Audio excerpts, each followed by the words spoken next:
Alors, une étude intéressante sur le prix des voitures, qui est 58% plus cher en Europe qu'en Chine. Alors, dans une récente étude, Jato Dynamics s'évalue à plus 58% en Europe et plus 52% aux États-Unis le prix moyen des véhicules électriques par rapport à la Chine. Mais attention, on ne parle pas de modèle équivalent dans ce vaste pays d'Asie.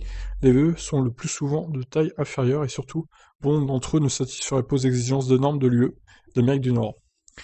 Alors, prenons la Model 3 qui est aussi fabriquée en Chine. Ses grilles tarifaires démarraient là-bas avant la toute récente baisse à 34 130 €, le constructeur américain étant le seul étranger à bénéficier depuis un peu plus d'un an d'exonération de la taxe fiscale à 10%. Combien coûterait en France le modèle d'entrée de gamme dans les mêmes conditions est actuellement affiché à un peu moins de 50 000 €. Avec une exonération de TVA en France, donc 20%, comme en Chine, le prix tomberait à 41 665 €, desquels il faudrait aussi retrancher la fameuse taxe douanière de 10% sur les voitures neuves en provenance des États-Unis. Donc là, c'est 30% en moins déjà, hein. L'engin apparaîtrait ainsi dans les showrooms Tesla ouverts dans l'Hexagone à environ 38 200 €, et même aux alentours des 35 000 en appliquant la prime à l'achat en vigueur en Chine, politique de baisse actuellement. Et même, j'en rajouterais 31 200 si en plus il y avait le bonus de 7 000 € au lieu de la prime à l'achat de chinoise, quoi. 31 200 € la Model 3, vous imaginez? Ah, ça serait incroyable les ventes. Tout le monde se jetterait dessus, littéralement.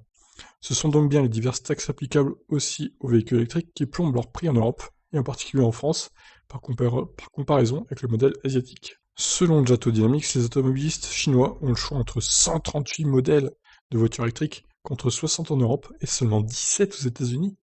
Comment ça se fait qu'il y en a si peu aux États-Unis? 17! C'est ridicule. La baisse des aides financières semble avoir quelque peu ralenti l'enthousiasme de ces consommateurs, mais l'exonération de la taxe d'immatriculation qui pèse pas loin de 13 000 € pour un modèle thermique devrait toutefois permettre d'entretenir le mouvement, d'autant plus que 60% des 860 000 points de recharge sont localisés en Chine.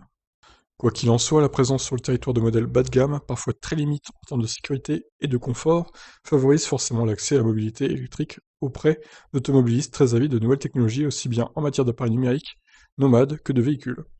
A l'inverse, les Européens se montrent plus prudents, voire réticents à modifier leurs habitudes. Jato Dynamics assure que cette attitude observée sur le vieux continent se gommera d'elle-même avec des voitures électriques mises en marché, celles qui sont en train d'arriver actuellement. Et oui, comme la Dacia Spring, évidemment, qui coûtera entre 11 et 12 000 €, pas plus. Voilà, bah écoutez, une étude intéressante, hein. Les Chinois, ils ont fait l'effort de virer la TVA, d'avoir des aides et tout. Donc forcément, 58% moins cher, là-bas, les voitures électriques, ça aide, hein. Ça aide pas mal à développer le marché. Sur ce, je vous laisse réagir. Qu'en pensez-vous? Ciao, ciao.